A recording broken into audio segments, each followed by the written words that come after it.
November 29 Telangana దీక్షా దివస్. అది ఒక పార్టీకి పరిమితం కావచ్చు కానీ తెలంగాణ ప్రజల గుండెల్లో నిలిచి ఉండే సంఘటన జరిగిన రోజు. సంఘటనల సమాహారం ఒక రకంగా చెప్పాలంటే. ఇవాళ దీక్షా దివస్ను కేవలం బీఆర్ఎస్, అంతకుముందు టీఆర్ఎస్, ఇప్పుడు బీఆర్ఎస్ జరుపుకుంటుంది. అంటే మొత్తం తెలంగాణ పోరాట చరిత్రలో ఈరోజు ఉన్న చారిత్రక అంశాన్ని ఒకసారి గుర్తు చేసుకోవడం మాత్రమే అంటున్నాను. ఇందులో మిగతా రాజకీయ పార్టీలు ఒకరినొకరు తిట్టుకుంటున్నా కూడా తెలంగాణ వాదిగా ఈరోజు ఆ అంశాన్ని నేను ప్రస్తావించే ప్రయత్నం చేస్తాను. ఈరోజు ఏం జరిగింది? మొట్టమొదటి సంఘటన పొద్దున పూట అలుగునూరు చౌరస్తా, కరీంనగర్ దగ్గర అలుగునూరు చౌరస్తా దగ్గర ఆనాడు కేసీఆర్ గారు తన నిరసన దీక్షను చేయడానికి పూర్తిగా ఆమరణ నిరాహార దీక్ష చేస్తా అని చెప్పి ఆ రోజు అక్కడ దీక్షకు దిగారు. అందుకనే దీక్షా దివస్. వెంటనే పోలీసు యంత్రాంగం ఆనాడు కాంగ్రెస్ పార్టీ ఉమ్మడి ఆంధ్రప్రదేశ్లో ఉంది. ఆనాడు కాంగ్రెస్ పార్టీ ప్రభుత్వం నిర్దాక్షిణ్యంగా ఆయనను అరెస్ట్ చేసి అక్కడి నుంచి ఖమ్మం జిల్లాకు తరలించింది, ఖమ్మానికి తరలించింది. అంటే మొత్తం తెలంగాణ ఉద్యమంలో భాగంగా కొంచెం ఖమ్మము బార్డర్లో ఉంటుంది కనుక అక్కడ ఇంతగా ఉద్యమాలు చెల్లలేకపోవచ్చు.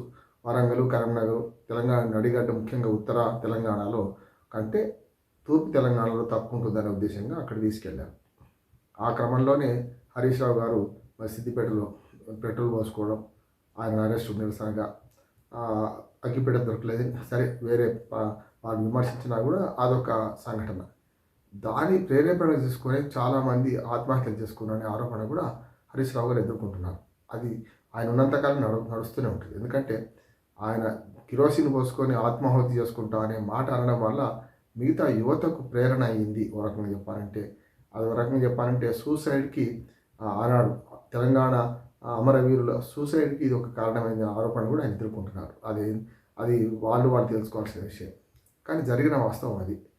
దాంతో ఎల్బీ నగర్ చౌరస్తాలో అదే రోజు కేసీఆర్ గారిని అరెస్ట్ చేసిన రోజే 29 నాడు మరి ఇక తెలంగాణ రాదేమో, కేసీఆర్ గారు చనిపోతారేమో, ఉద్యమం ఆగిపోతుందేమో అనే భయంతో, ఆందోళనతో శ్రీకాంతాచారి మన ఎల్బీనగర్ చౌరస్తాలో అగ్నికి ఆహుతి అయ్యారు. తనకు తానే ఆహుతి చేసుకున్నారు. ఎవరు ఆపినా ఆగకుండా జై తెలంగాణ అంటూ కేసీఆర్ పేరు, రకరకాల టీఆర్ఎస్ నాయకుల పేర్లు తలుచుకుంటూ అమరుడయ్యాడు. ఆ రోజే కాకుండా ఆ తర్వాత అందరూ ఆయనను అడ్డుకున్నారు. తర్వాత అప్పటికే శరీరం 90% కాలిపోవడం వల్ల హాస్పిటల్ జాయిన్ అయ్యారు. డిసెంబర్ 3 నాడు ఆయన మరణించారు. ఆత్మ బలిదానం మొట్టమొదటిది తెలంగాణలో. అంతకుముందాక అరెస్టులు, మన గొడవలు ఇవన్నీ జరిగినా కూడా సొంతంగా ఒక వ్యక్తి, ఒక యువకుడు ఆత్మహత్య చేసుకోవడం, ముఖ్యంగా అగ్నికి ఆహుదైపోవడం అనేది అత్యంత విచారకరం. ఈ 2 సంఘటనలు జరిగినాయి అన్నాడు. కానీ దీక్షా దివస్ పేరు మీద ఎవరిని గుర్తుంచుకుంటున్నారు? కేవలం కేసీఆర్నే గుర్తుంచుకుంటున్నారు. అసలు కేసీఆర్ కుటుంబం ఒక్కటి చేయగానే తెలంగాణ వచ్చిందా? ఈ సమస్య ఏమిటి అని వాళ్ళ చర్చ జరుగుతుంది. శ్రీకాంతాచారి కుటుంబం గారి గురించి, వారికి ఎట్లా న్యాయం చేయాలి గురించి వేరే ఎపిసోడ్లో మాట్లాడతాను నేను. కానీ ఇక్కడ ఈ దీక్షా దివస్కే పరిమితం అవుతాను. దీక్షా దివస్లో మిగతా వారి త్యాగాలన్నీ పక్కకు పోయి కేవలం ఒక కుటుంబ త్యాగమే ముందుకు వచ్చింది అనే విమర్శను అన్ని పార్టీలు, కాంగ్రెస్ కానీ బీజేపీ కానీ చేస్తుంది. కానీ నేను దీన్ని అట్లా చూడొద్దు అంటున్నాను. కేసీఆర్ గారు కురము కాదన్నా, కేసీఆర్ గారికి మద్దతు ఇవ్వాల్సిన అవసరం లేదు. కానీ భారత స్వాతంత్ర పోరాటానికి దీనికి లింకే కలిపి చెప్తున్నాను.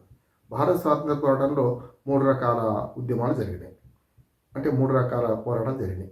గాంధీ ఆధ్వర్యంలో 1915లో ఆయన దక్షిణాఫ్రికానికి వచ్చిన తర్వాత, అంతకుముందు 1885లో కాంగ్రెస్ పార్టీ పుట్టినప్పటి నుంచి ఒక రకంగా మహాజాలు సమర్పించడానికి, ఇతరత్ర బ్రిటిష్ వారికి వినతి పత్రాలు సమర్పించే దశ నుంచి 1915లో గాంధీ గారు దక్షిణాఫ్రికా నుంచి వచ్చిన తర్వాత ఉద్యమం ఇంకో రకంగా జరిగింది. అందులో మొదటి ప్రపంచ యుద్ధం, తర్వాత 1924లో పెద్ద ఎత్తున మరి స్థానిక ప్రభుత్వాలలో భాగం పంచుకోవడం, వాళ్ళు వరుసగా మనకు క్విట్ ఇండియా ఉద్యమం 1942లో, అంతకుముందే 29లో మరి భారత రాజ్యాంగం కోసం మనకు పూర్ణ స్వరాజ్ ఉద్యమం, ఇవన్నీ జరిగినాయి. వాటిని ఎట్టా గుర్తుంచుకుంటున్నామో అట్లా తెలంగాణ ఉద్యమంలో ఏదైతే మరిదేశ 2001 తర్వాత టీఆర్ఎస్ పార్టీ ఏర్పడిన తర్వాత 2009 కూడా ఒక గుర్తు, ఒక గీటరాయిగా మిగిలిపోతుంది. దీన్ని అంతవరకే గుర్తించాలి. కానీ దీన్ని ఏం చేస్తున్నారంటే కేసీఆర్ గొప్పన, ఆనాడు ఉద్యమం చేసిన ఎంతోమంది వీరులు ఉన్నారు కదా, అందులో ఈయన కుటుంబానికి ఎంత అంటున్నారు. అందుకని ఒకసారి స్వాతంత్రోద్యమాన్ని ఎందుకు గుర్తు చేసుకోమంటున్నానంటే, స్వాతంత్రోద్యమంలో గాంధీ గారే గొప్ప, సుభాష్ చంద్రబోస్ గారు లేరా, భగత్ సింగ్ లేరా? ఈ ముగ్గురు 3 రకాలుగా ప్రయత్నం చేశారు. మొదటిది గాంధీ గారిది సత్యము, అహింస. రెండోది మరి సుభాష్ చంద్రబోస్ విదేశీ సహాయం తీసుకొని మన దేశంలో ఉన్న బ్రిటిష్ ప్రభుత్వాన్ని కూల్చడం.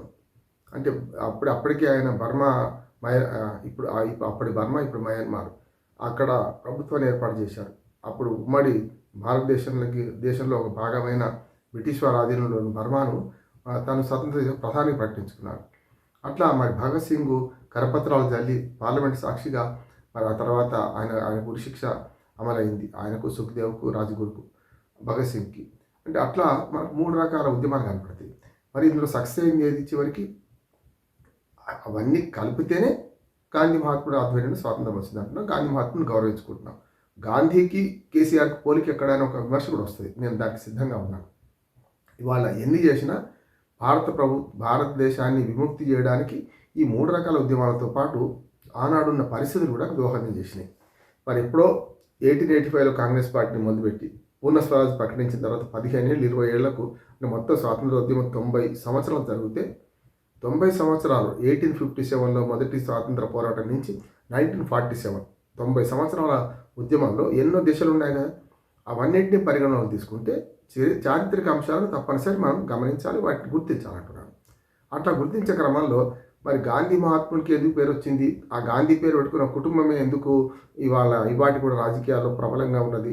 గాంధీ కుటుంబం నుంచి ఇవాళ ప్రియాంక గాంధీ గారితో పాటు నిన్న ప్రమాణ స్వీకారం చేసిన తర్వాత ఇవాళ ఆ గాంధీ కుటుంబానికి చెందిన ముగ్గురు ఇవాళ కీలకంగా సోనియా గాంధీ, రాహుల్ గాంధీ, ప్రియాంక గాంధీ పార్లమెంట్లో ఉన్నారు కదా. మరి ఈ కుటుంబ పాలన ఎట్లా ఒప్పుకుంటున్నాం అనే ముచ్చట మరిచి కాంగ్రెస్ పార్టీ వాళ్ళు ఏం చేస్తున్నారంటే పెద్ద ఎత్తున కేసీఆర్ కుటుంబమే బాగుపడ్డది, మిగతా ఎవరు బాగుపడ్డది. అట్లంటే గాంధీ కుటుంబం బాగుపడ్డది, ఎవరు బాగుపడలేదని విమర్శించడం కరెక్ట్ కాదు కదా. ఆనాటి పరిస్థితులను బట్టి ఆనాడు కాంగ్రెస్ పార్టీని ఒత్తిడే కాదు, అన్ని రకాల ఒత్తిడిని బట్టి సబ్బండ జనాలు జాతీయోద్యమంలో పాల్గొన్నారు కనుక పిడికాడు ఉప్పుతో గాంధీ సత్యాగ్రహం చేసింది కనుక చివరికి స్వాతంత్రం ఇవ్వక తప్పని పరిస్థితి బ్రిటిష్ వాళ్ళకు వచ్చింది. అదే రకంగా తెలంగాణ పోరాటంలో కూడా తెలంగాణ ఇవ్వక తప్పని పరిస్థితి కాంగ్రెస్ పార్టీకి వచ్చింది. అదే దాన్ని బీజేపీ కూడా ఒప్పుకున్నది, తప్పనిసరి తెలంగాణ వచ్చింది. ఈ నేపథ్యంలో తెలంగాణ ఉద్యమంలో ఎవరు ఇచ్చింది, ఎవరు తీసుకున్నది, ఎవరు పోరాటం చేసింది, ఎవరు ఇచ్చింది అని జరుగుతున్న చర్చను కూడా మనం 2వ ఎపిసోడ్లో మాట్లాడుకుంటాం.